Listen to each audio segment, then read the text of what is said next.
La nation en danger a besoin de ses dignes fils et filles pour la servir sous les drapeaux, pour être recruté dans l'armée. D'abord, il faut être jeune. Effectivement, vous le savez, que notre pays, qu'on le dise ou qu'on ne le dise pas, est sous embargo. Et pendant ces temps-là, on fournit les armes à notre ennemi. Et nous, je vous rappelle encore, je vous ramène à l'histoire du M23, de ces terroristes avec les Rwandais, en 2012. Ils avaient même pris Goma. Et plus d'une année après, on n'en avait plus parlé.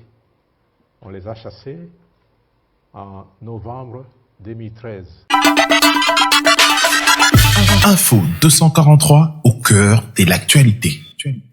Messieurs de la presse, bonsoir. Très heureux de vous retrouver à nouveau dans le cadre de ces briefings. Aujourd'hui, nous allons évidemment faire suite à l'appel à la mobilisation générale lancé par le président de la République jeudi dernier, conformément à ce que nous avions annoncé au terme de la réunion du Conseil supérieur de la défense. Le président de la République qui est revenu d'abord sur la nécessité pour nous d'être solidaires de nos compatriotes, à peu près plus de 200 000 qui sont dans des situations difficiles du fait de cette barbarie qui sévit dans le Rutshuru.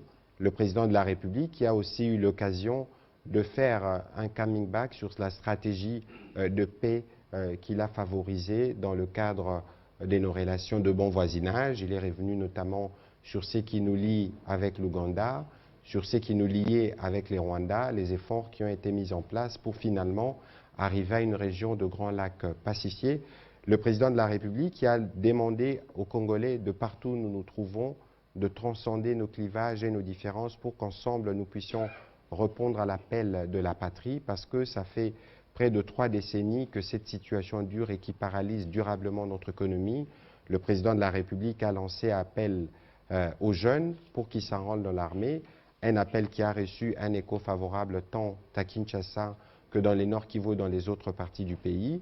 Le président de la République qui a aussi chargé les uns les autres d'être vigilants.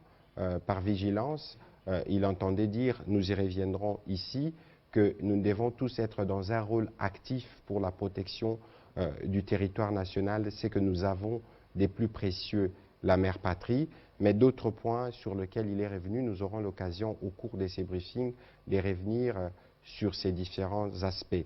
Ce soir, nous avons le privilège de recevoir le général Ekenge, le nouveau porte-parole de l'armée. Vous le connaissez, il était basé au Nord Kivu, il portait la parole à ce niveau-là. Et depuis sa nomination, c'est la première fois que nous le recevons sur ces plateaux, il pourra nous faire le point, notamment de comment l'armée canalise les jeunes recrues qui sont arrivés. Il pourra nous parler aussi des critères qui sont toujours suivis de près pour que des jeunes puissent s'enrôler dans l'armée. Mais bien avant de continuer nos échanges de ce soir, j'aimerais, en accord avec la technique, reprendre un extrait de l'appel du président de la République à la mobilisation pour poursuivre nos échanges, en accord avec la technique. Mes chers compatriotes, comme vous pouvez le constater, malgré notre investissement et les efforts fournis dans cette optique, la paix et la sécurité ne sont pas au rendez-vous. Garant de l'indépendance, de l'unité nationale et de l'intégrité territoriale, je réitère mon engagement constitutionnel de défendre la patrie jusqu'au sacrifice suprême. Mes très chers compatriotes, ne doutons jamais qu'ensemble réfléchis et engagés, nous puissions changer le monde. À vous, nos vaillants soldats, vous qui avez pris l'engagement de servir sous le drapeau, je vous invite ici au sens élevé du patriotisme en ce temps particulièrement exceptionnel de notre histoire, de défendre notre pays, de protéger l'intégrité de son territoire et d'assurer la sécurité des Congolaises et des Congolais contre toute agression ou attaque d'où qu'elle vienne. À vous, mes très chers compatriotes, La guerre qui nous est imposée par nos voisins exige de chacun de nous des sacrifices. C'est le moment de taire nos divergences politiques pour défendre tous rassemblés notre mère patrie. Notre histoire et notre marche commune ont sans cesse démontré que, loin de s'effondrer, notre nation et son peuple ont toujours relevé ce genre de défi et nous en sommes toujours sortis victorieux. Restons tous unis et solidaires derrière nos forces de défense et de sécurité. Voilà, vous venez de suivre donc un extrait de l'allocution du président de la République. Nous y reviendrons encore dans l'autre partie de cette émission. Le président de la République a demandé donc à nous tous de rester unis derrière nos forces armées qui s'affairent sur le terrain à faire restaurer l'intégrité de notre territoire. Mon général Ekenge, je vous salue et vous remercie de vous associer à cet exercice de redevabilité. Vous en avez l'habitude dans le Nord Kivu, mais cette fois-ci, vous êtes à Kinshasa. Et j'aimerais donc vous passer la parole pour que vous puissiez nous dresser le point de ce qui a pu déjà être fait au niveau de l'armée après cet appel du président de la République. Nous savons qu'il y a des jeunes qui ont répondu massivement à Kinshasa et à Goma. Est-ce que vous pouvez nous dire ce qui s'est fait avant que nous puissions un peu plus tard répondre aux préoccupations de professionnels des médias pour que l'on comprenne de manière claire ce qui s'est fait? Vous avez la parole. Merci, Excellence. En réponse à la mobilisation générale décrétée par le président de la République, chef de l'État, notre commandant suprême, je dis notre commandant suprême parce qu'il est président de la République pour nous tous, chef de l'État pour nous tous, mais commandant suprême uniquement pour les forces armées, pas pour vous. C'est tout à fait normal. C'est la Constitution qui l'a voulu ainsi. Donc, en réponse à cette mobilisation, les forces armées de la République démocratique du Congo procèdent déjà au recrutement massif des jeunes pour servir sous les drapeaux. Et au moment où je vous parle, ils sont plus de 2000. À Goma, rien qu'à Goma, ils sont plus de 2000. Et ici, il y en a qui sont déjà arrivés au centre d'instruction de Kitona depuis avant-hier et hier. Et il y en a qui continuent à être orientés vers Kitona. Pourquoi s'enrôler dans l'armée pendant cette période? Eh bien, le chef de l'État vient de le dire, la nation est en danger. Et la nation en danger a besoin de ses dignes fils et filles pour la servir sous les drapeaux, défendre l'intégrité du territoire et puis protéger les Congolaises et les Congolais ainsi que leurs biens. Et nous avons ce devoir-là en tant que citoyens. Comment, surtout, où se fait cet enrôlement? Je sais que, je regarde ici, il y a des candidates et des candidats. Je vois déjà un bras, une main levée de l'autre côté. Eh bien, on doit se diriger là où il y a, à l'état-major de la région militaire. En province, comme la ville-province de Kinshasa, c'est dans les états-majors des régions militaires où on est en train de recruter, puisque c'est là où vous allez trouver la direction d'information, de sélection et d'orientation, nous appelons DISO en sigle.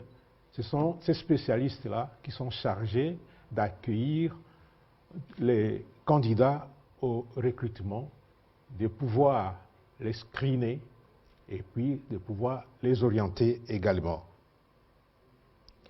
Dans les provinces où il n'y a pas d'état-major des régions militaires, puisqu'il y a ces provinces-là, comme au Maniema, comme dans la Tchouapa, comme dans le Lomami, ainsi de suite, dans les Lualaba, eh bien, il y a des cellules de sélection, des cellules d'information, de sélection et d'orientation qui existent déjà, qui sont là. Et là où ces cellules et ces directions n'existent pas, l'armée va déployer des équipes de recrutement. Quelles sont les conditions exigées? Puisque on ne va pas recruter, même si le ministre est jeune, mais il a dépassé l'âge requis pour être recruté dans l'armée. D'abord, il faut être jeune, mais pas comme le ministre. Il est un jeune déjà qui a vieilli. Être jeune, fille ou garçon, être âgé de 18 à 25 ans, 18 ans révolus. Et puis, jusqu'à 25 ans, disposer d'une moralité et d'une bonne santé physique et mentale. La moralité, c'est important puisqu'il ne faut pas envoyer dans l'armée les tomates pourries, puisque toutes les conséquences vont se ressentir plus tard. Il faut des bons citoyens qui viennent servir sous les drapeaux. Et il faut une bonne santé physique, puisque lorsque vous venez, il y a des exercices TAP, des tests d'aptitude physique qui seront organisés par des spécialistes de l'éducation physique et des sports militaires. Il faut une bonne santé mentale, puisque vous trouverez des médecins spécialistes qui vont vous ausculter pour savoir si vous avez telle ou telle autre maladie, puisque si vous venez malade dans l'armée, on ne va pas vous prendre. Il faut avoir fait au moins 2 ans post-primaire. Le cycle normal dit primaire, plus les 2 ans, à notre époque on appelait ça cycle d'orientation.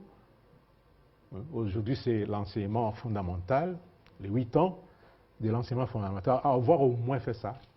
Et plus, vous pouvez être diplômé d'État, vous pouvez être universitaire, mais pour les universitaires, nous préférons les orienter à l'académie militaire, puisqu'ils sont des cadres. Aussi pour les officiers, et les officiers c'est à l'académie militaire, il faut avoir au moins un diplôme d'État et être gradué ou licencié, là il n'y a pas de problème, ou plus. Où aura lieu l'instruction? Eh bien, l'instruction ne se fait pas sous les bananeraies de je ne sais quel village ou sous les manguiers. Non, non. Nous avons nos centres d'instruction qui existent. Les FARDC organisent plusieurs centres d'instruction et d'entraînement à travers le pays pour la formation militaire de base. C'est tous les centres d'instruction. Il s'agit des centres d'instruction de Kitona, au Congo central, qui accueille déjà les premiers groupes de recrues. Il y a le centre d'entraînement d'instruction de Kikamina dans les Hauts-Lomami. Il y a les centres d'instruction de Moura dans les Hauts-Katanga. Il y a les centres d'instruction de Lokosa à Kisangani, dans la Chopo. Il y a les centres d'instruction de Lokandu dans le Maniema. Et il y a aussi les centres d'instruction, qui est également un centre d'entraînement, d'Irebu, dans la province de l'Équateur. Et ça, c'est spécifique à la force navale parce que l'instruction a été donnée à chaque force de recruter, la force aérienne comme la force navale. Et la force aérienne va envoyer ces éléments à la base militaire de Kamina comme les militaires qui doivent œuvrer en son sein. Et il existe aussi des centres d'entraînement pour la spécialisation. Après cette formation des bases, on va procéder, on va orienter les gens pour la spécialisation.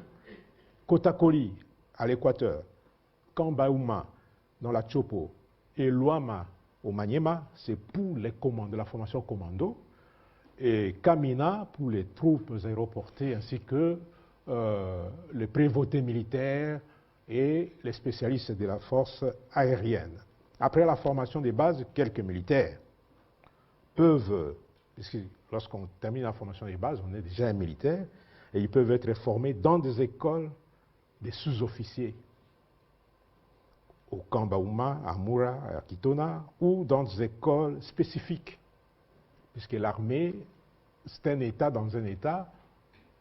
S'il y a un ministre de la communication, porte-parole du gouvernement, il y a aussi un petit ministre de la communication, c'est de l'armée, que je suis. Et je suis un petit ministre dans son domaine au niveau de l'armée. Il en est de même s'il y a un ministre de la Santé, il y a aussi quelqu'un qui s'occupe de la santé au niveau de l'armée, qui s'occupe de la logistique, qui s'occupe des finances, de l'administration. Tout ça se trouve dans l'armée et il y a des écoles spécifiques pour former des spécialistes en la matière. Voilà. Voilà. Je pense que nous aurons l'occasion de revenir dans le détail et nous travaillerons justement avec les générales Ekenge pour voir comment on peut organiser une visite guidée, parce que le moment est venu pour les uns et les autres de mieux comprendre la dynamique du fonctionnement dans l'armée. Nous autres, nous avions eu les privilèges de passer au Collège de hautes études des stratégies et des défenses. Nous avons une idée. Bien, pour un pays avec plus de 10 000 km², avec tout ce que nous avons comme richesse et potentialité, je pense qu'il faut que nous nous tournions, nous tous, vers l'armée, parce que ce sera le moyen de doter notre corps des anticorps à la mesure pour faire face à toute cette guerre. Vous voyez qu'elle dure depuis 30 ans et on a essayé la diplomatie depuis l'arrivée du président de la République. Vous voyez que la diplomatie, les bons voisinages n'est pas toujours les messages que les autres captent. Il faut donc aller sur la dissuasion qui est celle d'avoir une armée forte. Pourquoi pas une armée à 500 000, voire 1 million de Congolais? Nous sommes 100 millions d'habitants. Ce serait bien pour défendre et garantir la sécurité de notre territoire. On va commencer la série des questions avec Madame Anastasie Toudiéché.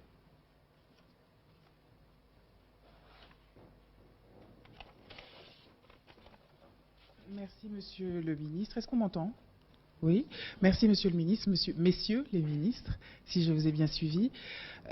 J'ai 3 petites questions. La première, c'est, vous avez parlé de solidarité, d'engagement. Quid de la promesse de campagne du président Tshisekedi d'éventuellement installer ces quartiers généraux à Goma pour en finir avec la guerre? Mon général, je reviens sur les propos du président Tshisekedi qui incite la population à être solidaire de l'armée. Qu'est-ce qui est fait concrètement sur le terrain pour que le dialogue entre civils et militaires soit fluide et pour que cette complicité soit effective? Je reviens à vous, Monsieur le ministre de la Communication. Imaginons que dans 1 an, dans 12 mois, la situation soit aussi tendue, aussi volatile qu'elle est aujourd'hui. Les élections auront-elles lieu, seront-elles organisées? Alors, merci Madame Anastasie pour vos questions. La première, le président de la République a déjà tenu cette promesse. Parce qu'il vous souviendra qu'au mois de juin 2021, le président de la République a passé les 30 juin à Goma. Il y a séjourné pendant plus de 3 semaines. Souvenez-vous, c'est en ce moment-là que le président de la République s'est rendu à Bunagana, à la frontière avec l'Ouganda. Nous avons traversé du côté de Pondwe, en Ouganda, où le président de la République avait signé un accord pour un projet d'infrastructure. Il lançait les travaux justement de la construction de la route. Nous sommes revenus avec le président Museveni. À Kasindi plutôt. Merci beaucoup, mon général. Dans la même période, le président de la République est allé à Rubavu, donc au Rwanda, à Gisenyi. Et vous avez vu que le jour qui a suivi, le président Kagame est arrivé. Il est resté dans la région pendant 3-4 semaines. Je pense que c'est la durée la plus longue que le président de la République a eue dans une province de la République. Ceci dit, au-delà de cette promesse, mais les questions sécuritaires, c'est les questions qui sont suivies de manière étroite par le président de la République. Nous, au niveau du gouvernement, régulièrement, nous en parlons et je pense qu'il n'y a pas de doute à avoir au sujet de la détermination du président de la République à remettre la sécurité dans cette partie du pays. Évidemment, la sécurité aujourd'hui est liée à des besoins existentiels parce qu'il faut regarder le problème dans sa globalité. Ça fait 3 décennies que cette situation perdure. En même temps, il y a des besoins sociaux qui sont énormes parce que les jeunes qui s'orientent dans les groupes armés ne les sont pas toujours pour des bonnes raisons. Certains y vont parce qu'ils n'ont pas d'emploi, ils veulent vivre du métier des armes. C'est pour ça que parallèlement aux efforts que le président de la République a initiés, il y a le programme de PDDRCS qui s'est mis en place pour voir dans quelle mesure on retourne ces jeunes à la vie civile. La difficulté que nous avons, c'est que les solutions se construisent. Les solutions n'arrivent pas simplement lorsque vous dites que nous allons faire cela. Ça prend du temps du fait de la complexité des dynamiques. Regardez par exemple, nous étions à Nairobi nous étions accordés avec tous les groupes armés sur un plan de discussion dans le cadre du volet politique de ce qui prévoyait le processus de Nairobi. Tous les groupes avaient souscrit à la démarche. Vous avez vu que le président Uhuru les a reçus à Nairobi. Le président de la République s'est adressé, je pense que dans un des briefings, nous sommes revenus sur ça, à ces différents membres de groupes armés. Ceux qui n'avaient pas pu faire les déplacements, un panel dirigé par le professeur Chibangu a circulé à Bunia, à Beni, dans toutes les parties où il y a des groupes armés. Et donc le dialogue politique avait commencé. Avec l'aventure du M23 appuyé par les Rwandais, c'est un coup qui a été porté parce qu'il y avait un besoin de se recentrer sur ces sujets. Mais quoi qu'il en soit, nous sommes déterminés, nous, à mettre fin à cette problématique de groupes armés. Je pense que la situation à laquelle nous faisons face maintenant constitue pour nous une opportunité pour définitivement en finir. Nous espérons que nous allons y arriver. Alors, vous avez dit que si la situation de la tension perdure, est-ce qu'on pourra parler des élections? Écoutez, sur les élections, encore hier, nous en parlions en Conseil de ministres. Aujourd'hui, le gouvernement a déjà financé les processus pour à peu près 450 millions de dollars. C'est un engagement constitutionnel que nous avons pris, que nous nous sommes engagés à respecter.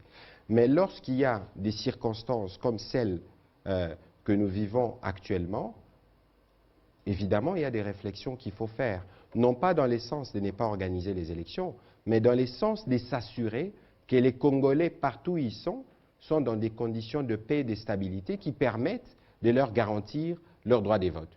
Et donc, moi, je ne voudrais pas être pessimiste pour aller spéculer sur ce qu'il y aura 12 mois. Nous sommes très conscients de la stratégie mise en place par le président de la République et nous pensons que d'ici les jours qui viennent, nous pourrons avoir une issue positive par rapport à la situation pour que les compatriotes de Rutshuru, de Bunagana, de Kiwanja puissent s'enrôler d'abord et voter les moments venus en toute sérénité. Je rappelle ici que le président de la République, à l'occasion de la réunion préparatoire sur la table ronde qui permettra de décider de la suite à réserver à l'état de siège, avait redit aux députés du Nord Kivu et de l'Ituri que les compatriotes de cette partie du pays devront utiliser leur droit de vote. Mon général, pour vos questions. Alors, il m'a été posé la question de savoir ce qui se passe sur le terrain pour promouvoir le dialogue entre civils et militaires. Vous êtes, vous, en tant que journaliste, témoin de ce qui se passe surtout au Nord Kivu. Tout le monde est derrière l'armée, les forces armées, et c'est pour cette raison-là que nous avons confiance et nous sommes sûrs que nous allons lever les grands défis sécuritaires de l'heure, puisque la population est avec nous. Chaque fois, quand nous engrangeons des victoires, chaque fois, quand nous faisons quelque chose de bon, c'est grâce à cette population-là que nous arrivons à avoir des résultats sur le terrain. Aujourd'hui, la situation qui se passe à Rutshuru montre à tout le monde que la population, qu'elle soit les femmes, les hommes, les jeunes, les plus âgés comme les moins âgés, ils sont du côté de la République, derrière les forces armées, soudés comme un seul homme, pour que nous puissions prendre en main notre responsabilité de bouter hors du territoire cet ennemi qui envahit notre pays.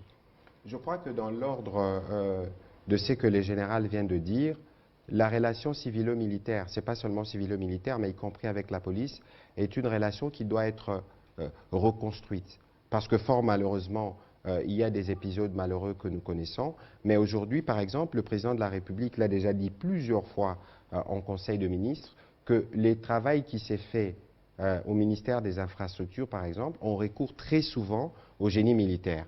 Vous avez vu, par exemple, que ce soit dans le Nord Kivu ou en Ituri, vous avez vu les militaires venir faire de travaux de ce genre. Je pense que c'est ça aussi qui permet de solidifier les rapports. De toute évidence, par rapport à la stratégie, vous avez suivi qu'il y avait une loi de programmation, une stratégie de défense qui a été adoptée en Conseil. Il est prévu un volet où les militaires vont travailler de manière régulière avec les populations pour renforcer ces rapports. On va prendre la prochaine question d'Innocent Olenga. Merci beaucoup pour la parole, Monsieur le Ministre. J'ai, excusez-moi, 3 questions. 2 pour... Si tout le monde veut avoir 3 questions, ce sera compliqué. Allez-y rapidement. Excusez-moi, 2 pour vous et une autre pour mon général. Je commence par mon général. Mon général, je suis sidéré, moi personnellement, qui voulais faire la carrière militaire du temps de Mobutu, FO 21, d'entendre les discours du genre, l'M23 doit se retirer de Bunagana comme si c'était une exigence à l'allure d'une supplication. Mon général, l'armée n'est pas, à mon avis, un groupe de Boy Scouts. Des Boy Scouts, l'armée, c'est les militaires qui doivent se battre pour défendre le pays. Je voudrais ici vous demander si notre armée est incapable de récupérer Bunagana plus de 150 jours après. Parce que, selon les informations, bien que les pays veulent recruter des nouveaux militaires, nous avons au moins 130 hommes dans l'armée, alors que les Rwandais...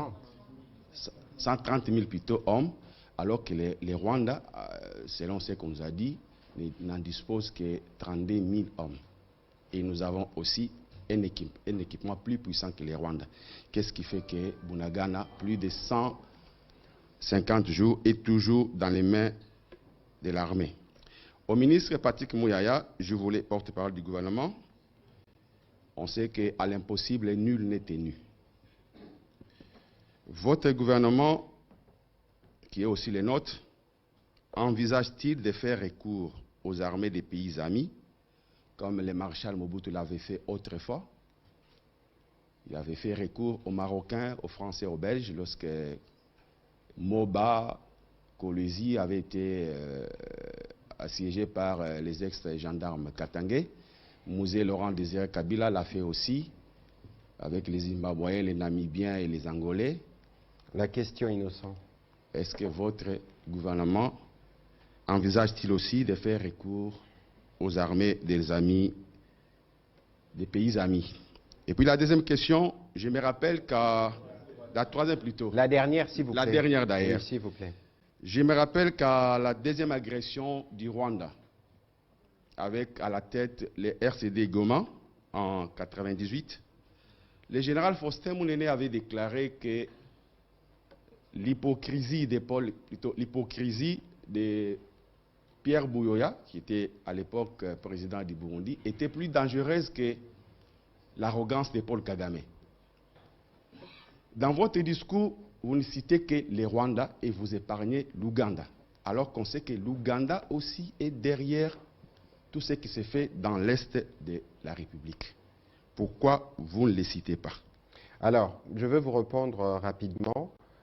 Sur la question de l'Ouganda, vous n'étiez pas au dernier briefing, j'y ai répondu. Nous avons reçu des informations sur terrain attestant ce que vous alléguez.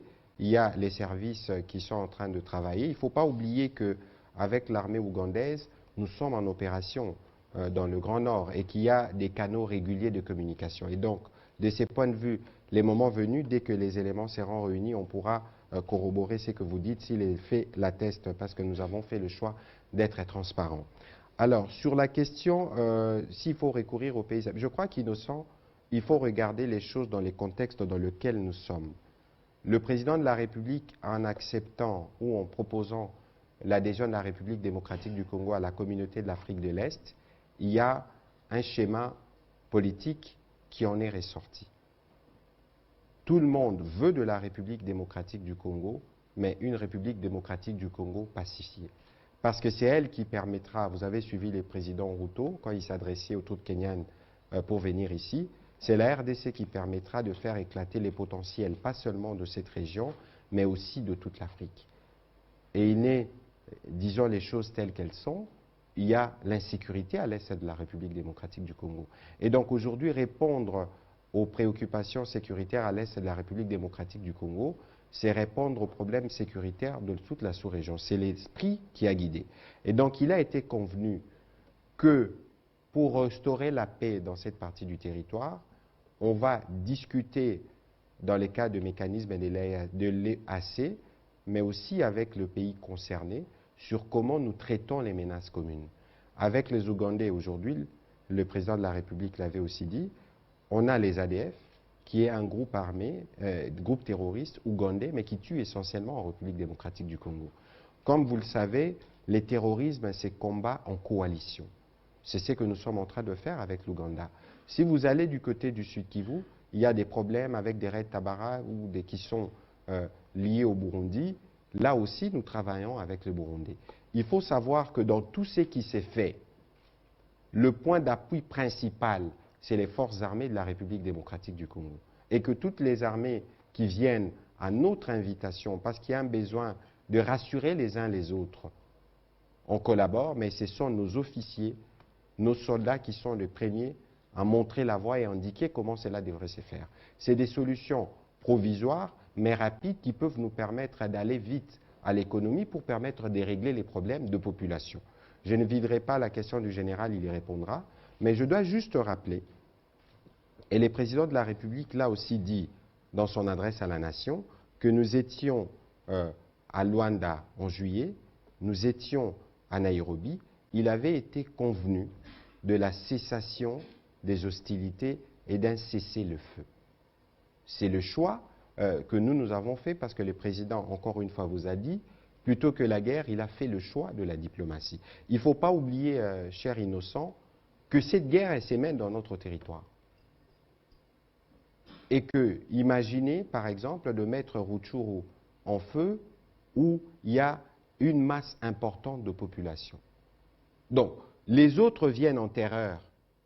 Et d'ailleurs, ils prennent le prétexte fallacieux de prétendre défendre des communautés, alors que les membres de communautés qui prétendent défendre font partie de cette communauté des déplacés.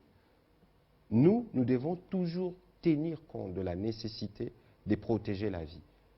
Et donc, le choix stratégique qui avait été fait de dire qu'on va respecter les lignes qui ont été données, c'est aussi parce qu'il faut sauver les vies des Congolais. Et donc, pour le reste, vous savez, la mission des militaires, elle est différente de vous et de la mienne. Bon, encore que moi, je peux me considérer déjà comme militaire aussi. Le président de la République l'a rappelé, c'est jusqu'au sacrifice suprême. Vous n'avez aucune idée du prix que payent nos militaires et ils sont prêts à le payer pour protéger et assurer l'intégrité du territoire. Mon général. Merci beaucoup, Excellence. Vous parlez des 150 jours où Bunagana est entre les mains de l'ennemi et vous oubliez que c'est presque tout le territoire de Rutshuru qui est maintenant occupé. Et si on a dégarni Rutshuru et Kiwanja, c'est parce qu'on ne pouvait pas se permettre de mener les combats là où il y a la population. Puisque notre mission première, c'est de protéger la population. Nous n'avons pas de supplication à faire à qui que ce soit. La guerre, son excellence le ministre a été au Tchèze, il comprend ce que je veux dire, se mène suivant l'approche globale. Les politiques amènent ce qu'ils peuvent amener, la diplomatie agit, et nous les militaires, nous avons les armes sur le terrain. Effectivement, vous le savez, que notre pays, qu'on le dise ou qu'on ne le dise pas, est sous embargo. Et pendant ces temps-là, on fournit les armes à notre ennemi. Et nous, je vous rappelle encore, je vous ramène à l'histoire du M23, de ces terroristes avec les Rwandais, en 2012. Ils avaient même pris Goma. Et plus d'une année après, on n'en avait plus parlé. On les a chassés en novembre 2013. L'armée se réorganise. Elle a fait un repli tactique pour ne pas causer des morts inutiles dans des grandes agglomérations comme Rutshuru et Kiwanja.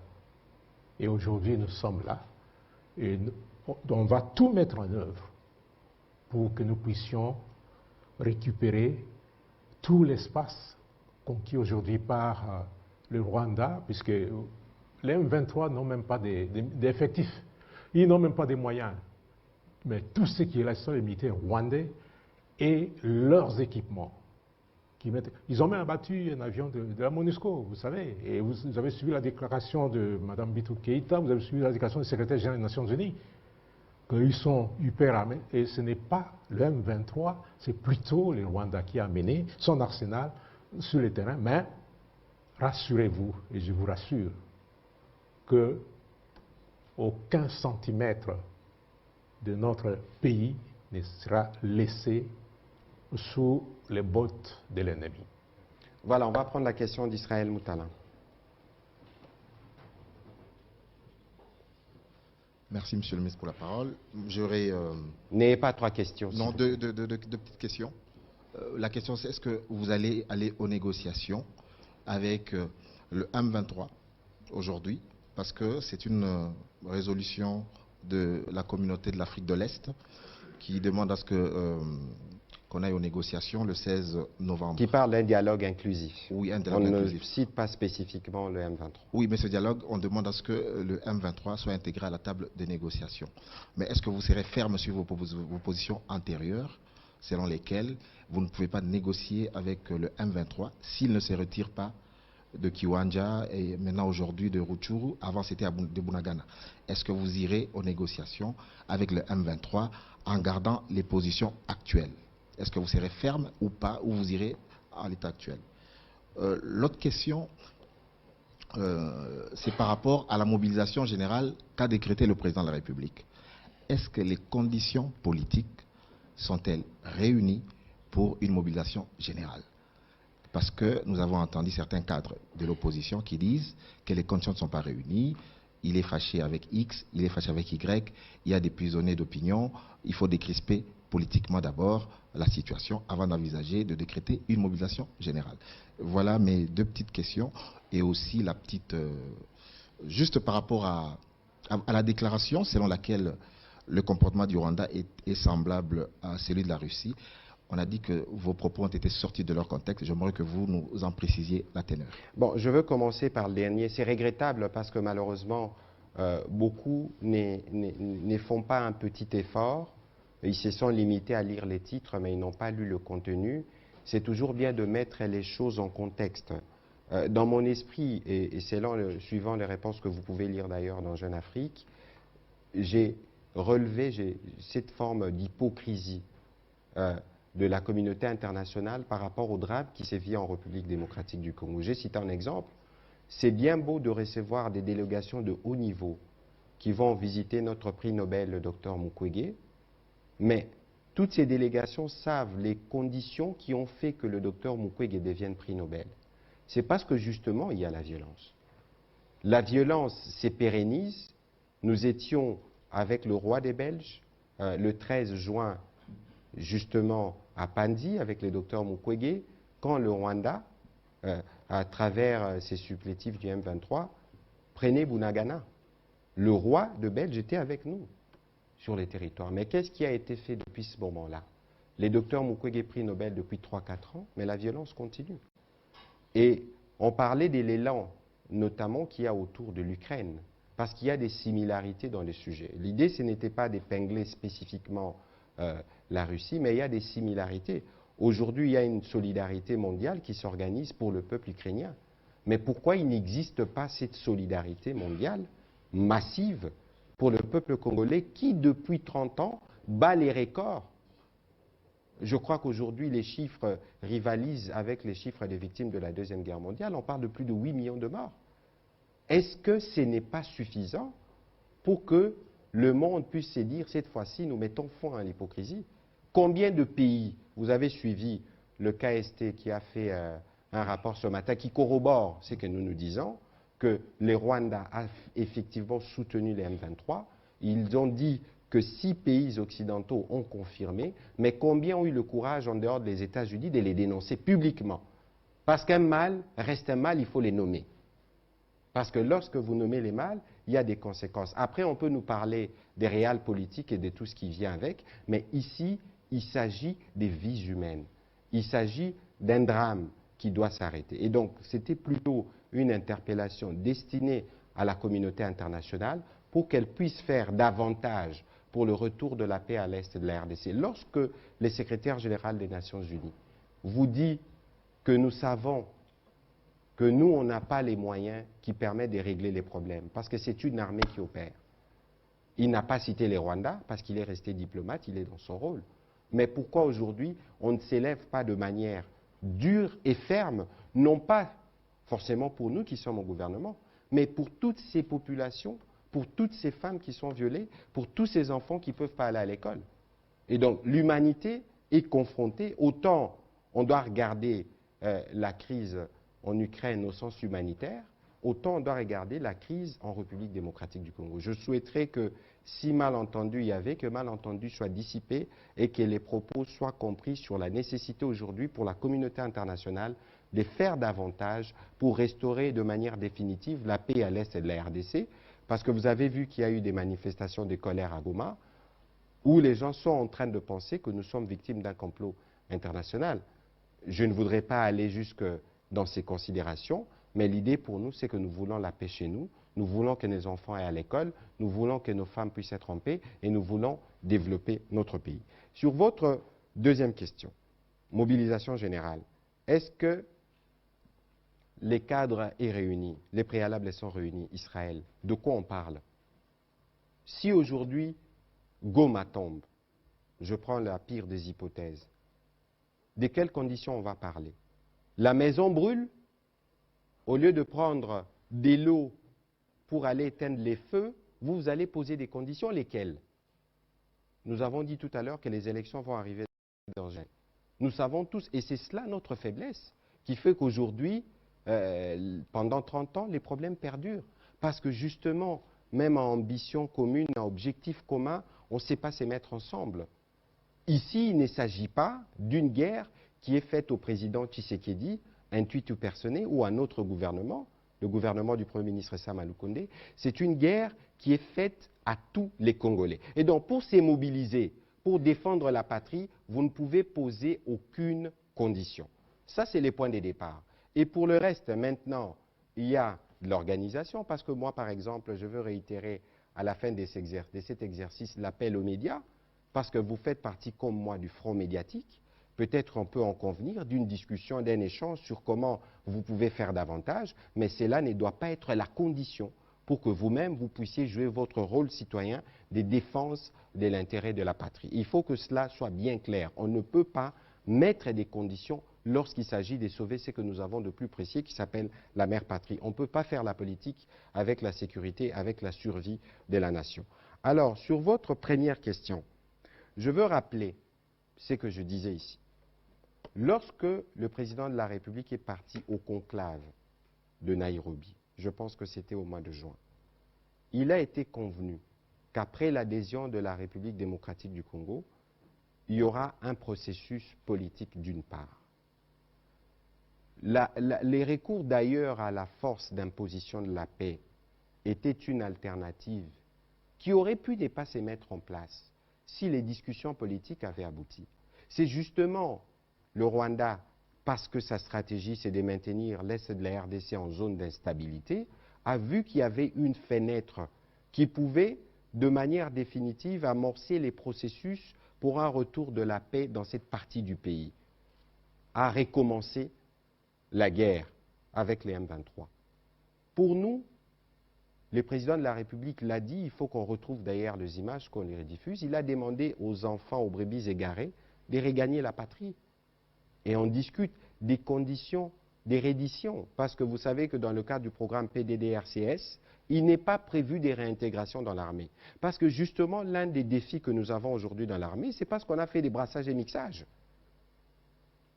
Aujourd'hui, on parle de traîtrise, mais c'est justement parce que de manière permanente, on a voulu infiltrer l'armée par des gens qui, lorsque le mot d'ordre est donné, perturbent tout le plan.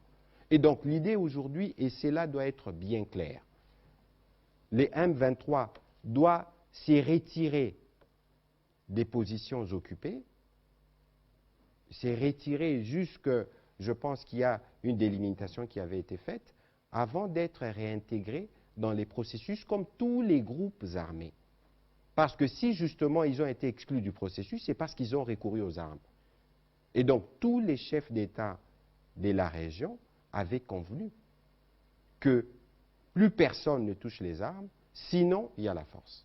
Et donc, c'est ce qui va arriver. Et d'ailleurs, je vous informe qu'au moment où nous parlons, le vice-premier Lutundu, là, qui aurait pu être de nôtres, est encore en Angola, parce qu'il y a des discussions autour du président Lorenzo, je pense avec la partie rwandaise, pour voir dans quelle mesure cela doit se faire, parce que c'est les premiers préalables à toute forme de discussion.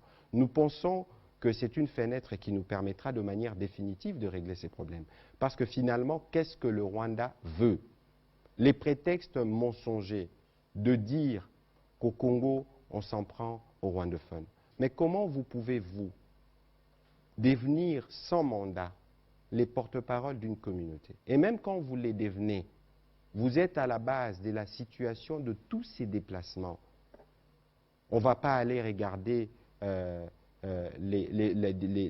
nos populations dans cette zone. Mais il y a des populations congolaises rwandophones qui font les prix de l'aventure du M23. On ne va pas nous reparler des FDLR, parce que les FDLR, on les combat depuis autant d'années. Qui est les chefs des FDLR connus aujourd'hui? Est-ce que les FDLR ont déjà posé un problème au Rwanda? Donc ça veut dire qu'aujourd'hui, nous, on a fait le choix de la paix, parce que nous pensons que nos communautés méritent de vivre en paix. Mais lorsqu'on nous impose la guerre, nous avons l'obligation de nous défendre. Et de ce point de vue, tous les membres de la communauté, tous les Congolais ont l'obligation de souscrire au processus. Voilà, on va retourner à la technique pour écouter une autre partie du discours du président de la République. Et on va revenir pour les dernières 30 minutes et on va répondre aux questions. Merci. Technique. La situation actuelle, loin de nous affecter, n'est qu'une épreuve de plus que nous allons surmonter pour raffermir davantage notre unité. Au-delà de tout clivage politique, idéologique, religieux et tribal, la défense de la mère patrie est le seul objectif qui doit nous unir en ce moment. Le pays nous appelle. La nation a besoin de l'engagement de toutes ses filles et de tous ses fils. Je vous appelle à ne pas céder aux propos xénophobes et autres discours de haine ou de stigmatisation des communautés rwandophones, dont l'asservisseur se sert pour faire du chantage et de la manipulation. Tout acte allant dans ce sens sera sévèrement puni. En réponse à la forte demande de la jeunesse, j'invite celle-ci à s'organiser en groupe de vigilance en vue d'appuyer et d'accompagner et de soutenir nos forces armées, nos forces de défense dans l'accomplissement de leur noble mission. C'est ici l'occasion de mettre en garde tous les traîtres civils ou militaires et autres brebis galeuses qui servent les intérêts de l'ennemi. Ils seront exposés à la rigueur de la loi en ayant le juste châtiment que mérite ce genre de comportement. En outre, tout en renouvelant mon appel lancé à nos jeunes qui en ont la vocation de s'enrôler massivement dans nos forces armées. Je réitère l'instruction faite au chef d'état-major général d'accélérer à cet effet la mise en place de centres de recrutement à travers les 26 provinces que compte notre pays. Chers compatriotes, nous devons ensemble avoir conscience que nul autre que nous-mêmes ne viendra sauver notre nation et que cela exige de chacun de nous une mobilisation tous azimuts.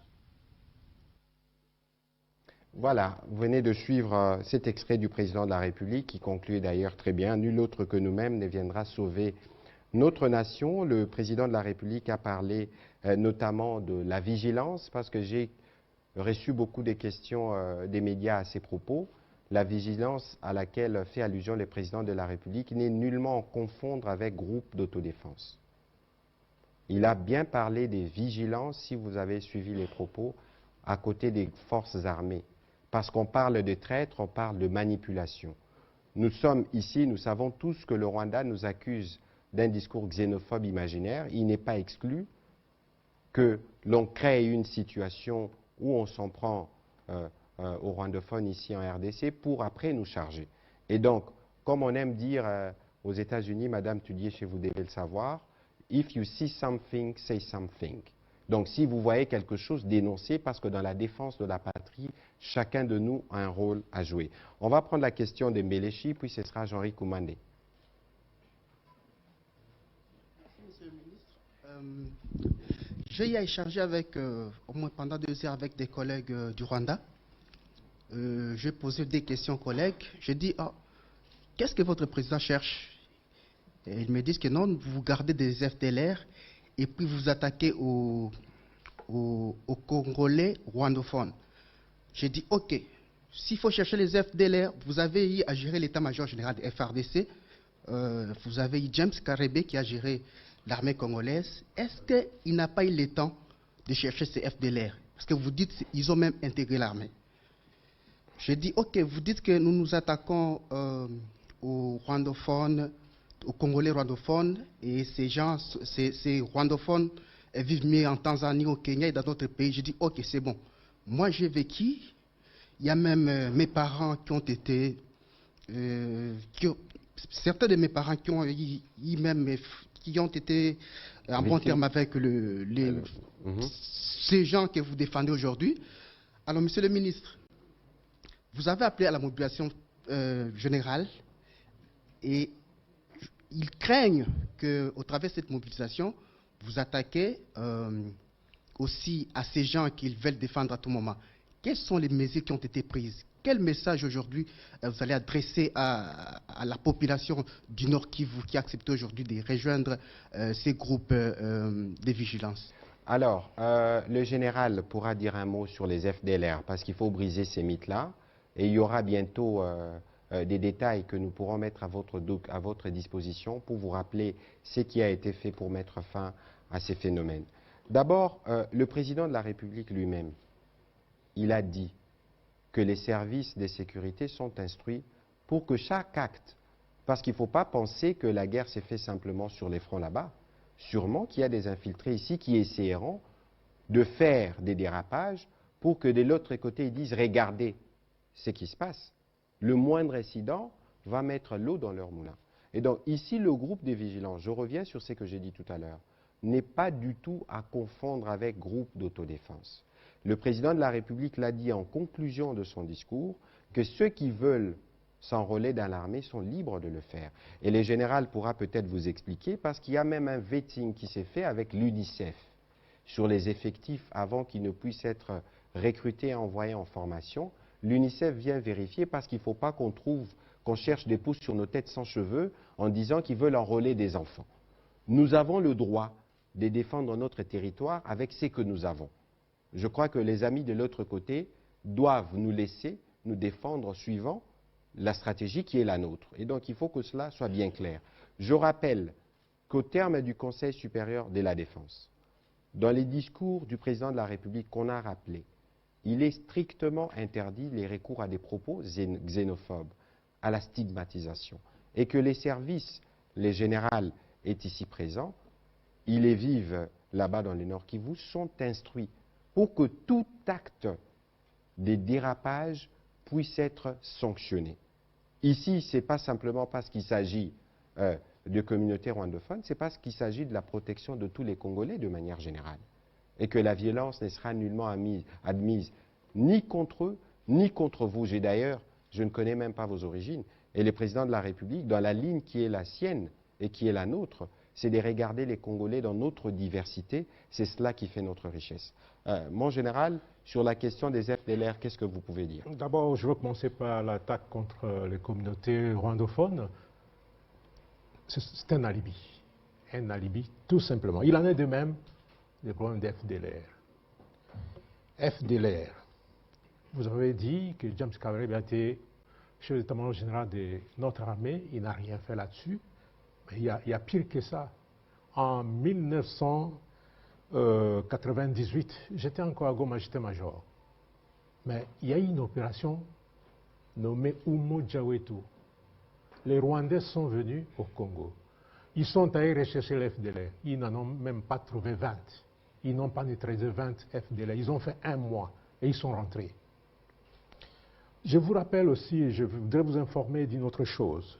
L'état de siège est proclamé par le président de la République le 3 mai de l'année passée, 2021. On commence les opérations. On a commencé par le Grand Nord contre les terroristes ADF MTM. Et puis, dans le secteur opérationnel Soukola 2 Nord Kivu au sud, au Petit Nord, on a commencé par Massissi. Et après avoir nettoyé Massissi à presque 90%, il fallait basculer. La deuxième phase des opérations, c'était dans les Niragongo et les Rutshuru, où se trouve l'FDLR. Et lorsqu'on veut attaquer l'FDLR, le Rwanda fait sortir l'histoire du M23. Et pour que nous ne puissions pas attaquer l'FDLR. C'est pour dire quoi? Je vous informe que le Rwanda a construit des raffineries d'or et de coltan. Et qui ravitaille le Rwanda en or et en coltan? Ce sont les FDLR. Ces FDLR qui sont là, nous on a rapatrié des milliers et des milliers de FDLR au Rwanda. Mais curieusement, lorsqu'on attaque les positions de FDLR, on retrouve les mêmes FDLR rapatriés qui sont recyclés par le gouvernement rwandais et renvoyés au Congo. C'est pour faire quoi?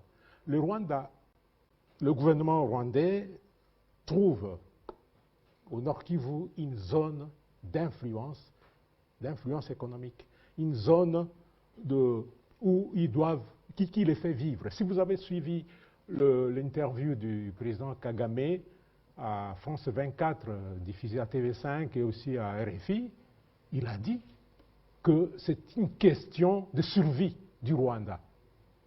Survie pourquoi? Imaginez, avec l'Ouganda, nous voulons moderniser la route Bunagana, Goma, Kasindi, Beni, Butembo. Il fait sortir les M23 pour s'opposer à cette modernisation. Pourquoi? Parce qu'il ne veut pas que les véhicules puissent aller tout droit à Mombasa, tout droit à Dar es Salaam, à partir de l'Ouganda, les véhicules puissent transiter par le Rwanda. Et c'est ça le grand problème. L'FDLR, c'est un alibi, un gros alibi que le Rwanda met au devant pour justifier ses actions au Congo.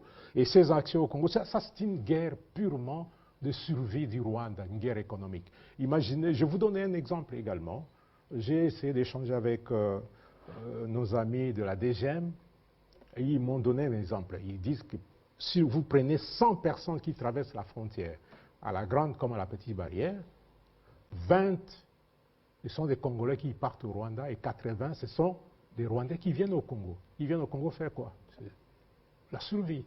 Et c'est cela qui fait que le Rwanda puisse monter les enchères, mais à chaque chose, il y a toujours un début et une fin. Il y a une journaliste rwandaise qui s'est moquée de moi, que nous avons coupé Kako, et vous voulez toujours vous en prendre au Rwanda. Vous voyez ce que le Rwanda vous a fait.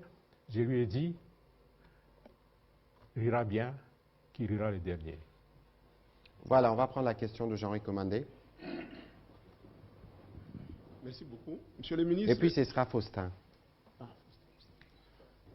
Alors, j'ai été surpris les jeudis, avant le discours du chef de l'État, de voir dans les groupes de journalistes, mais le groupe de la presse présidentielle, point focal, on a mis une dépêche exclusive. Les troupes kenyanes sont sur le sol congolais. C'était avant le discours du chef de l'État. Alors, j'aimerais savoir, les troupes kenyanes que la presse présidentielle a annoncées à travers cette dépêche se trouvent où? À Rutshuru ou à Bunagana? Ça, c'est la première question. La deuxième question, est-ce que la force régionale, ça sera une force d'interposition ou ça sera une force qui vient réellement neutraliser les M23 et les autres groupes armés? Vous avez parlé de la survie du Rwanda. Est-ce que le Rwanda va laisser faire la force régionale neutraliser les M23? Et la dernière question, j'ai entendu, vous avez parlé des préalables ici pour dialoguer avec les M23. Je ne sais pas si c'est les M23 réellement. Mais est-ce qu'un gouvernement peut dialoguer avec les terroristes? Alors, sur votre dernière question, il faut situer les événements dans le temps. Regardons-nous dans les yeux. Parce que les groupes armés dont on parle n'existent pas après l'avènement du président de la République à la tête du pays. C'est des groupes armés qui existent depuis 15 ans, 20 ans, depuis bien longtemps. Ici, il y a une volonté d'y mettre un terme. Et dans ces groupes armés, il y a notamment les M23. Et lorsqu'on a commencé les processus de Nairobi, il y avait dans les lots des groupes armés qui étaient tous déjà à la même enseigne concernés par la discussion, il y avait aussi les M23. Après, il y a eu la reprise des hostilités. C'est ce qui a paralysé tout le processus. Parce que lorsqu'il y a crépitement des armes, pour nous, la concentration principale, c'est d'assurer la défense du territoire national. Et donc aujourd'hui, quel que soit, et vous avez vu justement si la situation sécuritaire, parce qu'on veut nous faire du chantage, je l'ai dit récemment dans mon dernier briefing ici, on veut nous faire la pression pour négocier avec les groupes terroristes, il est hors des questions. Mais ici, nous avons convenu d'un agenda avec les chefs d'État dans le cadre de la Eastern African Community où il y avait ces volets politiques dans lesquels nous travaillons et où il y avait ces volets militaires. La force n'est pas une force d'interposition, c'est une force qui vient pour restaurer la paix. Ça veut dire que les groupes armés qui seront réfractaires au processus subiront la force. C'est ce qui est convenu. Et le président de la République l'a déjà dit, que le Rwanda ne fera pas partie de cette force régionale. Et que si le Rwanda a un rôle à jouer, il jouera le rôle dans les territoires rwandais, dans les zones frontalières de leur côté. C'est ce qui est convenu. Votre autre question, vous parlez de... Vous dites? La présence des troupes kenyanes. Oui, mais d'abord, premièrement, vous êtes journaliste, vous aurez pu directement poser la question aux amis de la presse présidentielle et vous aurez mieux renseigné. Parce que moi, ici, ce que nous savons, c'est que vous avez suivi la cérémonie de prise d'armes organisée par le président William Ruto. Et donc, les restes, c'est une question imminente. Peut-être que les généraux ont des détails là-dessus, mais ça va se faire dans les prochains jours si ce n'est pas déjà fait.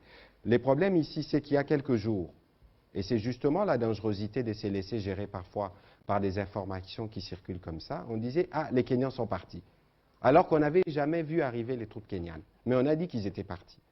C'est justement cette machine des manipulations qui recycle des informations fausses qui sont parfois portées par des journalistes crédibles qui fait que la situation est plus complexe. C'est pour ça que régulièrement, nous organisons cet exercice pour que nous puissions nous voir et être sûrs que vous avez la bonne information à la bonne source. Et donc, dès que les troupes kenyanes seront là, ce sera public parce qu'ils viendront sûrement 500, 600, je n'ai pas lu le CONOPS, je ne saurais pas vous donner les détails, mais vous les verrez et peut-être qu'on organisera des voyages de presse dans la partie pour que vous puissiez voir. Donc voilà, mon général, un complément. Oui, en principe, les troupes kenyanes, les contingents de l'armée kenyane devaient arriver, soit hier, soit aujourd'hui ou demain. Je n'ai pas de précision, mais ce que je dois vous dire, c'est que ce sera dans le même format que ce qui est fait dans les territoires de Béni avec les troupes ougandaises contre les ADF MTM. C'est-à-dire toutes ces troupes-là ne viennent pas travailler de manière isolée. Elles viennent en appui au FARDC. Et c'est ce qui s'est fait aujourd'hui dans le territoire d'Ovira, avec les troupes, les contingents burundais. Ils sont en appui au FARDC. Ils ne viennent pas travailler de manière isolée et ils ont un mandat offensif pour essayer de travailler avec les FARDC pour neutraliser tous les renégats qui sont de l'autre côté. Voilà ce que je peux vous dire à ce stade. On va prendre la question de Faustin Koudiesala et puis on va prendre Élisée Odia. Fabrice, vous aurez la question du Lingala à la fin. Alain Lino. Merci, Monsieur le Ministre. Juste une question. Monsieur le Ministre, en 2020, quand les chefs de l'État devaient reconsidérer la coalition FCC-CACH, il a lancé une consultation nationale. Et aujourd'hui, il a décrété un appel à la mobilisation générale. est-ce qu'on peut s'attendre à ceux qui s'engagent dans le même processus, c'est-à-dire rencontrer les forces vives de la nation, aussi bien politiques que sociales? Bon, je veux revenir sur ce que j'ai dit tout à l'heure. La mobilisation générale, les circonstances des terrains l'imposent. Pour vous mobiliser et défendre votre patrie, vous n'avez pas besoin d'aller en réunion avec le président de la République. D'abord, ça ne peut pas être une condition.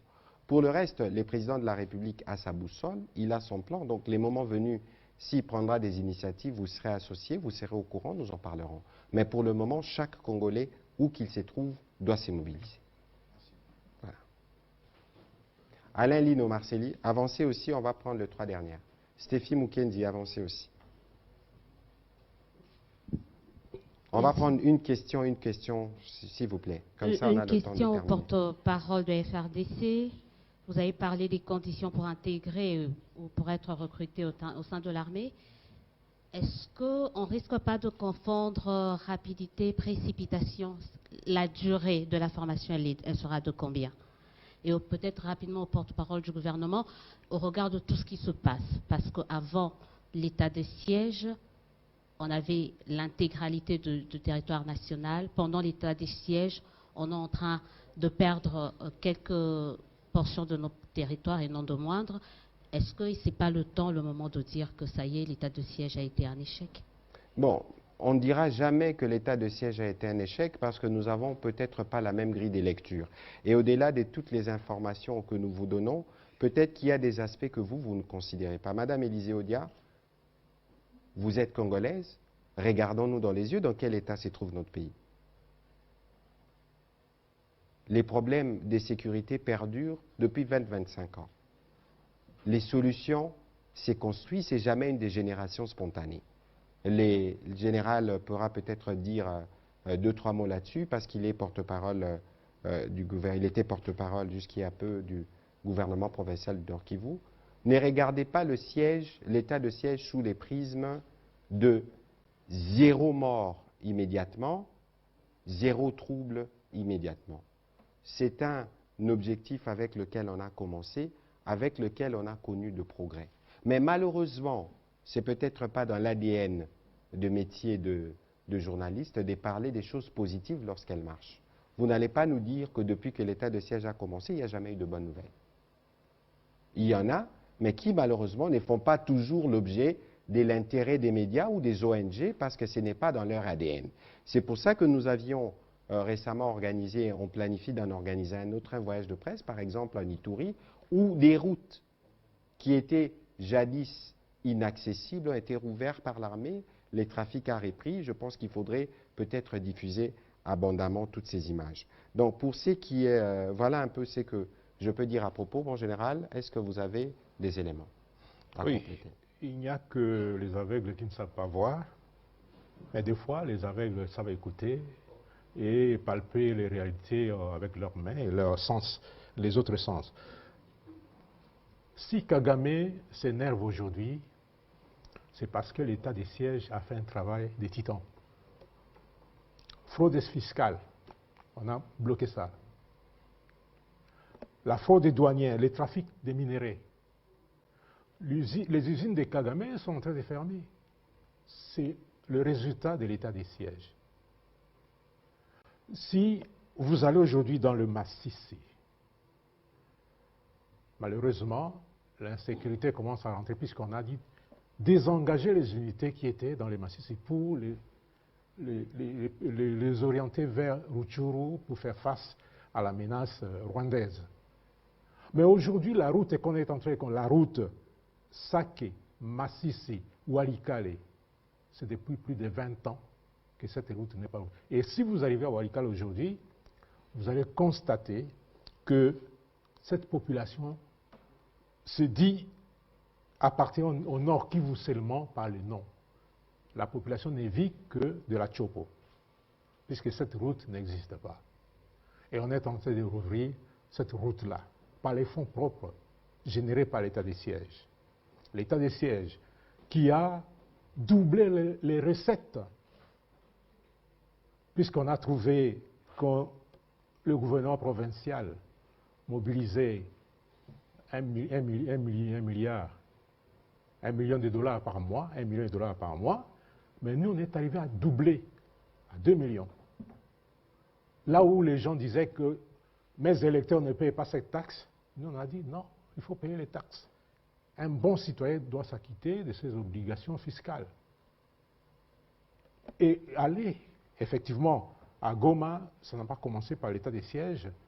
Julien Paloukoua a entamé et son prédécesseur a continué. Et aujourd'hui, le lieutenant-général Ndima poursuit les travaux de réhabilitation. La route entre Butembo et Mangurejipa, qui continue aujourd'hui pour que les jours à venir, le gouvernement puisse prendre, le gouvernement national puisse prendre le relais pour que cette route, un raccourci pour aller à Kisangani, puisse aller sortir vers Bafouassende. Les travaux sont en cours. La route Eringeti-Kainama, 48 km fermée dans la circulation depuis plusieurs années. Mbao-Kamango et d'autres infrastructures, c'est l'état des sièges. Est-ce que les morts, on ne les a pas comptés avant l'état des sièges? Il y a eu des morts. Il n'y a pas eu de groupes armés. Combien de membres des groupes armés on a sortis pendant l'état des sièges? Du Massissi, de Beni, des milliers. C'est l'état des sièges qui a travaillé. Effectivement, puisque Kagame dit, si l'état des sièges marche, si tout est OK au Congo, alors lui, il va mourir de faim. Et il faut mettre de l'insécurité pour que quand l'insécurité s'installe dans le Nord Kivu, lui, il tire des bénéfices.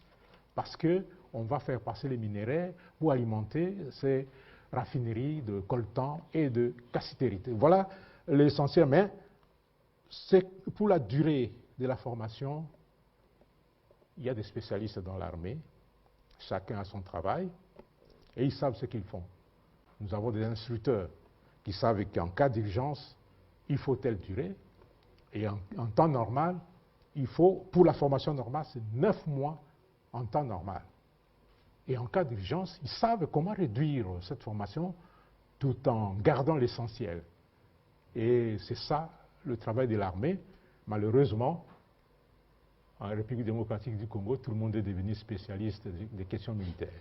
On parle de niosologue, un terme que j'ai appris il y a quelques jours. Merci Madame Odia. On va prendre la question de Alain. S'il vous plaît, une question pour nous permettre de tout y répondre. Merci beaucoup. J'en avais deux, mais je vais garder une question pour le porte-parole des FRDC. Une question qui va peut-être gêner un peu. On pointe souvent du doigt, on parle de l'infiltration au sein de l'armée. Et on pointe souvent du doigt les opérations dans le passé, mixage, brassage.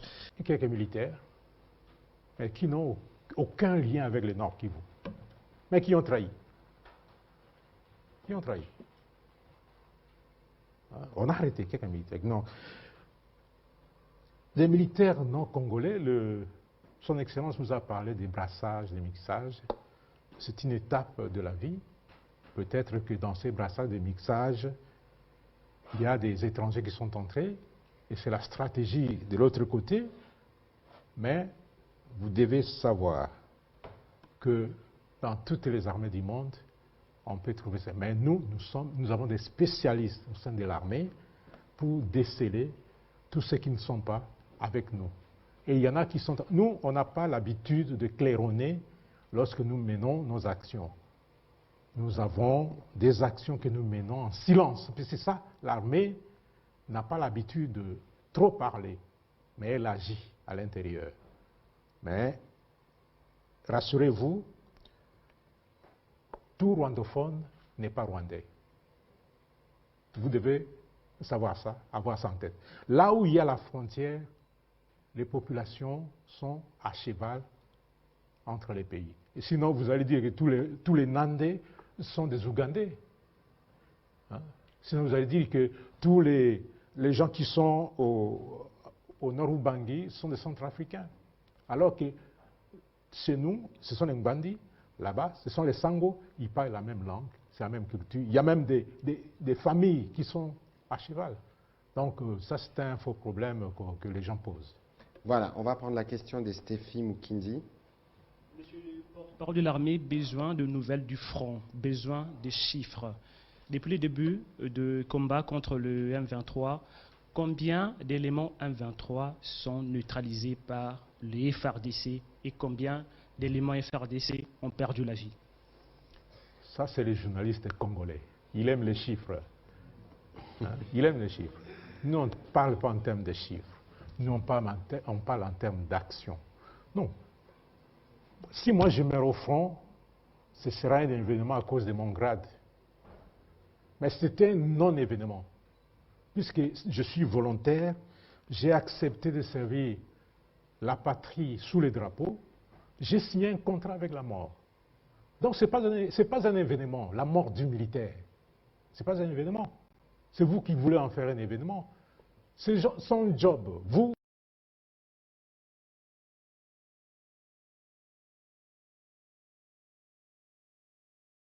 Vous avez les stylos, vous avez votre carnet, vous avez votre journal, votre caméra, votre micro.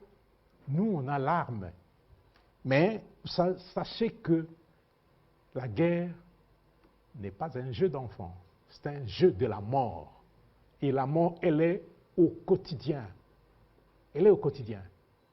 Et si moi je meurs, il n'y a pas meilleure mort pour moi que de mourir par balle d'un ennemi. C'est ce qui fera de moi un héros. Puisque c'est mon rôle de défendre, de vous défendre, de défendre la patrie, c'est-à-dire mourir pour la patrie, c'est un honneur, un grand honneur pour moi. Et c'est pour ça que nous tous, nous devons vous soutenir. Et combien d'ennemis sont neutralisés par les FARDC? Ils meurent pour leur cause. Ils meurent pour leur cause. On va prendre l'avant-dernière question. Tite Lyongui, rapidement. Merci, Monsieur le Ministre. C'est une petite question que vous pouvez partager avec le général. Monsieur le Ministre, suivant le récit pratiquement des Nations Unies, je suis en 1919, où le rwandophone, pour ne pas dire les M23, tirent leur subsistance en disant qu'ils sont en train de défendre une communauté qui est menacée. J'ai répondu. Et on appelle ça la légitime défense. En République démocratique du Congo, comme également un pays attaqué, effectivement, notre population civile est également menacée. Je ne sais pas. Est-ce qu'on ne peut pas faire comme le Palestinien, par exemple, où on sait que l'État qui attaque la République démocratique du Congo sous le label de M23, c'est le Rwanda, engagé directement une guerre. Je vais partager un peu avec vous aujourd'hui. Est-ce que cette mobilisation que le chef de l'État est en train d'initier, de demander, est-ce que ne constitue pas ce qu'on appelle une guerre déclarée alors que nous sommes en train de nous battre pour recruter? Aidez-nous un peu parce qu'on veut comprendre. Alors, on ne saura pas remonter les faits historiques, ni aller dans des comparaisons, parce que parfois ça risque de ne pas être bien compris. Vous avez vu l'exemple que j'ai pris tout à l'heure. Ici, il faut savoir que nous avons les devoirs de défendre la patrie. Quoi qu'il en soit, quoi qu'il en coûte, il y a ceux qui ont fait le choix de mourir pour cela, et c'est ce que nous faisons. Alors, on va utiliser dans la défense de la patrie tout ce qui est à notre disposition. Peut-être qu'aujourd'hui, on comprend mieux ce que Laurent Désiré Kabila disait à l'époque, que la guerre sera longue et populaire. Parce que justement, il y a une dimension populaire ici, non pas dans la dimension de la population qui prend les armes, mais d'abord dans la dimension de la population qui comprend les enjeux. Et c'est pour ça qu'il est important que vous et nous ayons ces cadres de discussion de manière permanente et franche pour que vous puissiez parler à la population qui comprenne les enjeux du pays de manière générale et voir comment y répondre. Vous avez vu que nous avons fait les choix de la paix, nous restons d'ailleurs dans le choix de la paix, de la diplomatie, mais on vous impose une guerre. Lorsqu'on vous impose une guerre, vous y répondez. On y répond en défendant notre territoire. Nous, on n'est pas belliqueux, on n'a pas des plans, on dit on va attaquer tel, mais on va s'assurer que notre intégrité territoriale est respectée. Et c'est pourquoi tous les Congolais, dans toute notre diversité, au-delà de nos clivages, nous devons nous mobiliser pour soutenir ceux qui peuvent faire la guerre. Parce que la guerre avec les armes est réservée aux militaires. La guerre ne se fait pas avec des machettes. La guerre s'est faite avec l'information. Aujourd'hui, les journalistes, vous savez qu'il y a beaucoup de réseaux de manipulation. Moi qui vous parle, je suis la cible de plusieurs attaques au niveau des réseaux sociaux de plusieurs manières. Parce que moi, à ma manière, je suis un général au front.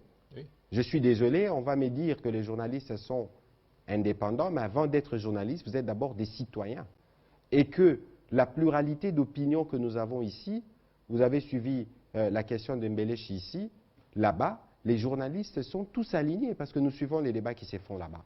Alors, nous sommes avancés parce que nous sommes un pays démocratique où la liberté d'opinion est garantie, la liberté d'expression, mais lorsque les circonstances sont graves, comme les circonstances actuelles, il est important que vous aussi, vous jouez votre devoir patriotique. Mon général, un petit mot avant de prendre la question à Lingala et terminer. Oui, vous l'avez si bien dit, Excellence.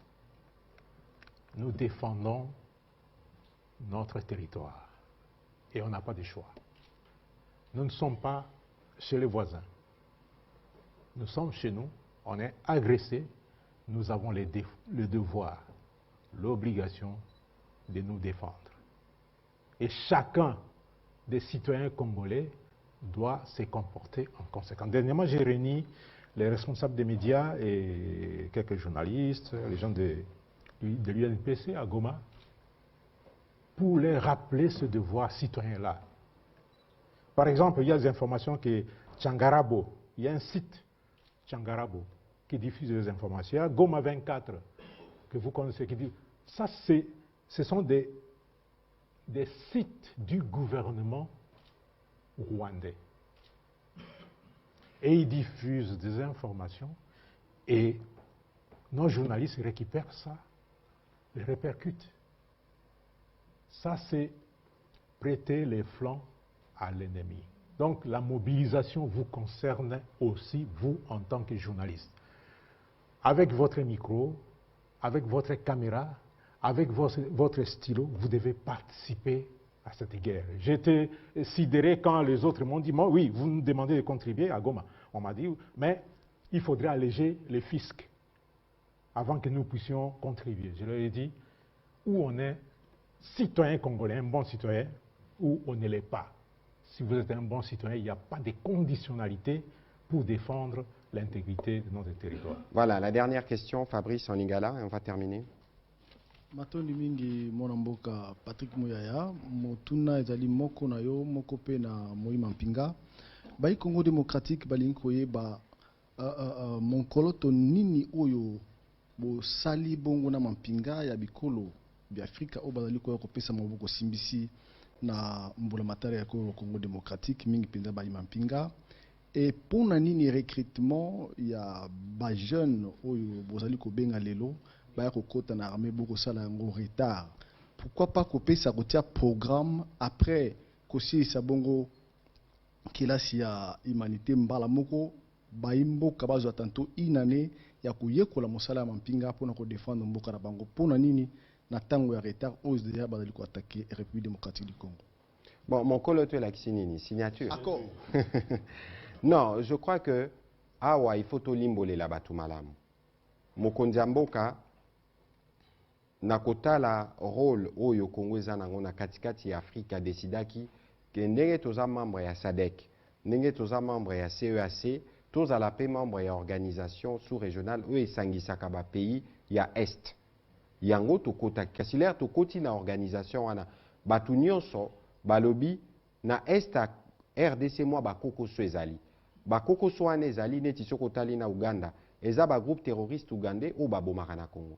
Ceux qui ont la frontière à Burundi, eza ba Burundi moko basalaka banungunungu. Toyokana ki to sala o to bengi force régionale.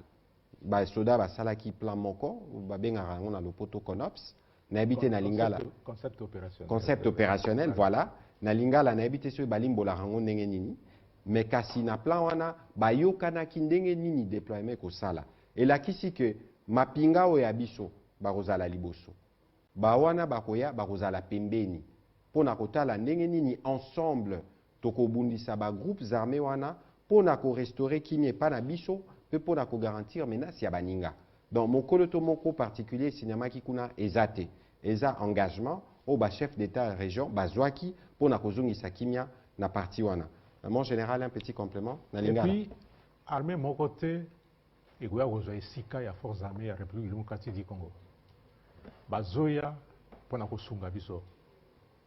tozala ba Burundais baza kuna na Uvira pe bako bati na Fizi baza kosala esika moko na mampinga na biso. Tozala na Beni na ba Ugandais mpona kobundisa ba ADF MTM baza esika moko na basoda na biso.